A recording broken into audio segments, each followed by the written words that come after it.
안녕하세요. 천내중학교 1학년 여러분 반갑습니다. 지난주까지는 학교를 나오다가 이번 주는 이제 온라인 수업 주간인데요. 아마 이제 지난주에 학교 나오면서 굉장히 좀 피곤하기도 하고 힘들었을 거예요. 이번 주에는 일찍 수업을 다 들어놓고 과제도 다 제출하고 조금 여유롭게 시간을 보내는 좀 쉬는 한 주가 되면 더 좋겠네요. 자, 그러면 가정 수업 바로 시작하도록 하겠습니다. 집중해 주세요. 지난 시간에 우리 6대 영양소에 대해서 배웠었습니다. 탄수화물, 지방, 단백질, 비타민, 무기질, 물까지 총 6가지 잘 기억하고 있습니까? 자, 오늘은 청소년기에 뭔가 문제가 되는 게 있대요. 뭐가 문제야? 부터 보도록 하겠습니다. 청소년기 식습관에 문제가 많다고 하네요. 특히 먹는 음식의 질이 떨어지는 경우 먹는 횟수에도 문제가 있고 양에도 문제가 있다고 하니 요거에 대해서 한번 알아보도록 하겠습니다. 오늘 배울 내용은 바로 이 장면이 포함된 내용입니다. 뭘까요? 바로 그림에 보면 아침밥 먹고 가. 아, 싫어요. 시간 없다고요. 이런 상황이죠. 이 상황을 우리가 아침 결식이라고 합니다. 오늘 학습 목표 학습지에다가 입력해 주세요. 적어 주세요. 아침 결식의 문제점을 설명할 수 있다 입니다.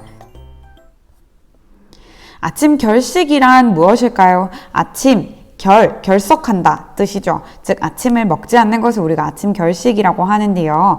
자, 학습지 24쪽에 빈칸 채우기 필기하도록 합니다. 자, 학습지 24쪽 1번. 아침 결식이란 아침 식사를 하지 않는 것을 의미합니다. 우리 반 친구들은 아침을 잘 챙겨 먹을까요? 궁금하네요. 실제로 청소년들의 아침 식사 결식률, 아침 안 먹는 비율을 보면 전국적으로 한 30%, 즉 100명 중에 30명 가까이는 아침 식사를 하지 않고 온다라고 하네요. 자, 그러면 성인들에게도 물어봤어요. 아침 식사를 정기적으로 드시나요? Yes, No, 반으로 이렇게 갈리죠. 특히 19살에서 39살까지 아침 식사 결식률은 남녀 비율을 봤을 때 남학생들이 더 많이 안 먹고 오는 비율이 있다라는 거죠.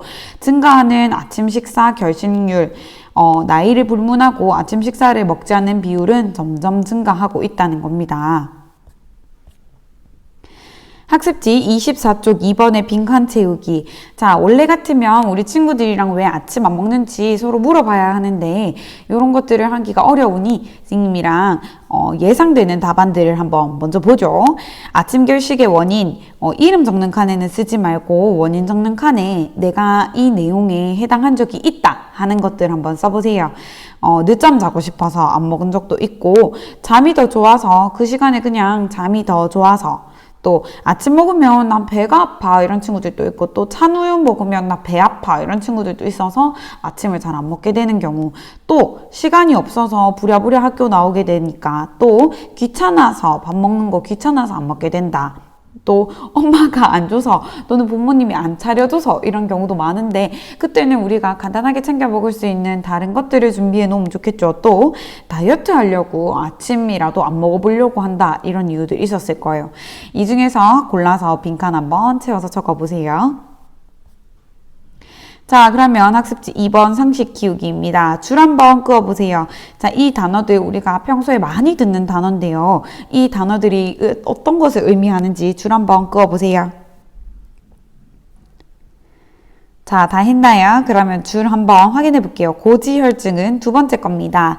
혈액 내에 지방 성분이 정상보다 많아서 혈관벽에 염증을 일으키는 걸 고지혈증이라고 얘기를 해요. 피혈자의 지방이죠. 높을 꽃자예요. 그 다음 콜레스테롤.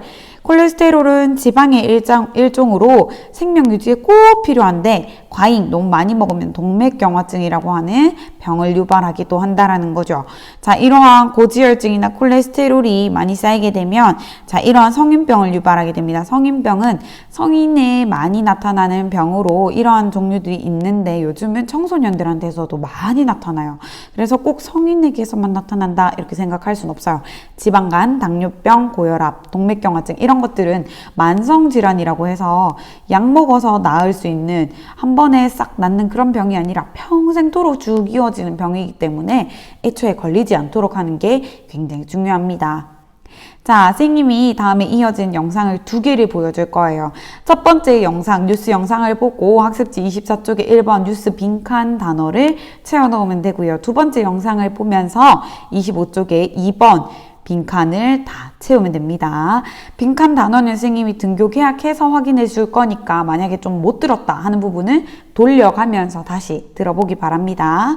자, 집중하세요. 시작. 인생에 있어 청소년기가 가장 발육이 왕성할 때죠. 그런데 이 시기에 있는 학생들이 점차 뚱뚱해지고 있어 걱정입니다. 전국 초중고등학생 중에서 비만인 학생의 비율이 지난해 15%를 넘었습니다. 앞서 봤듯 비만 유발 요인 중 하나가 아침 식사 여부인데요.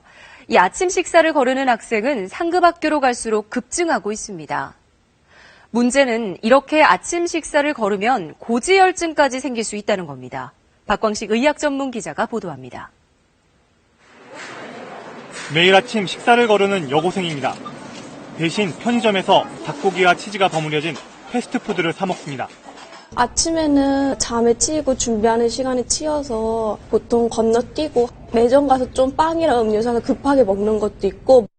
인제대 상계백병원이 청소년 2천여 명의 아침 식습관과 콜레스테롤 수치를 분석해봤습니다. 아침을 굶은 남학생은 고지혈증 위험이 5.8배나 높았고 여학생 위험 역시 2.3배였습니다. 남학생은 육류를 먹을 때 올라가는 LDL 콜레스테롤 수치가, 여학생은 단 음식을 먹으면 올라가는 중성지방 수치가 높았습니다. 아침을 먹지 않는 학생들이 대신 이제 매점에서 빵이나 과자 또 이제 액상 과당이 많이 든 이제 청량음료 그 속에 있는 이제 성분들이 오히려 중성지방도 더 높이고. 간식이 아니라도 아침에 굶은 탓에 점심때에 더 달고 더 기름진 음식을 폭식하게 돼 고지혈증을 초래하기 쉽다는 분석입니다. 아침을 챙겨 먹는 게 가장 좋고 그렇지 못할 경우엔 간식도 신선한 야채와 곡물 위주여야 한다는 점을 보여준 연구 결과입니다. KBS 뉴스 박광식입니다. 아침 식사 거르는 분들 많죠. 그런데 아침을 거르면 오히려 살이 더 찔 수 있다는 연구 결과가 나왔습니다. 허찬 기자의 보도입니다. 아침 식사는 하루를 시작하는 데 필요한 에너지를 공급해주고 뇌 기능을 활성화하는 데 도움을 줍니다. 또 몸의 호르몬 균형을 맞춰주는 역할도 합니다. 이런 아침 식사와 비만과의 관계는 어떨까?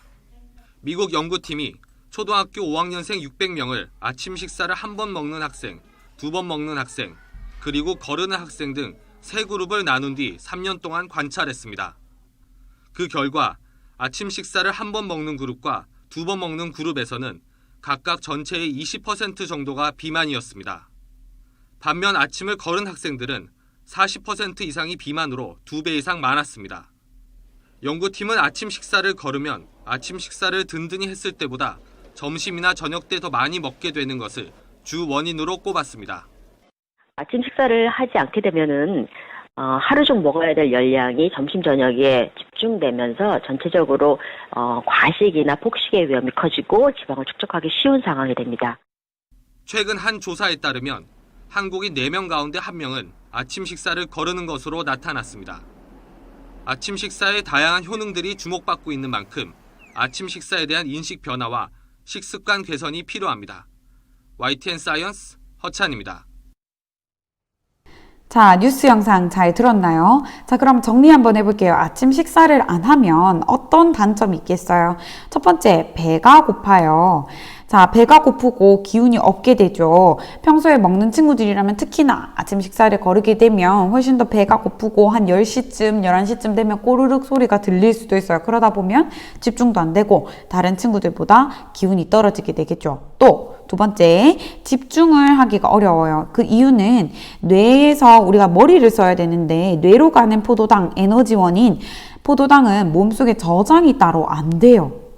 그럼 어떡해? 그때그때 먹어서 뇌로 에너지를 쑥쑥 보내줘야 되는데 안 먹으면 어떻게 돼요? 몸에 에너지가 없으니까 수업을 들어도 똑같은 문제를 풀어도 다른 애들보다 못 풀게 되고 기억력도 떨어지게 되고 뭔가 이해가 더 잘 안 가게 된다는 거죠. 그래서 공부를 해야 한다면 꼭 아침에 무언가 에너지를 먹어줘야 합니다. 마지막, 점심을 과식한다. 무슨 뜻이야? 아침을 안 먹으면 배가 고파지고 배가 고프면 자연스럽게 나 점심에 이거 많이 먹어야지. 점심에 배고파 하면서 평소보다 더 많이 먹게 돼요. 그러면 어떤 것을 유발할 수 있을까요? 그렇죠. 바로 비만을 유발하게 됩니다. 자, 학습지 25쪽의 빈칸 채우기입니다.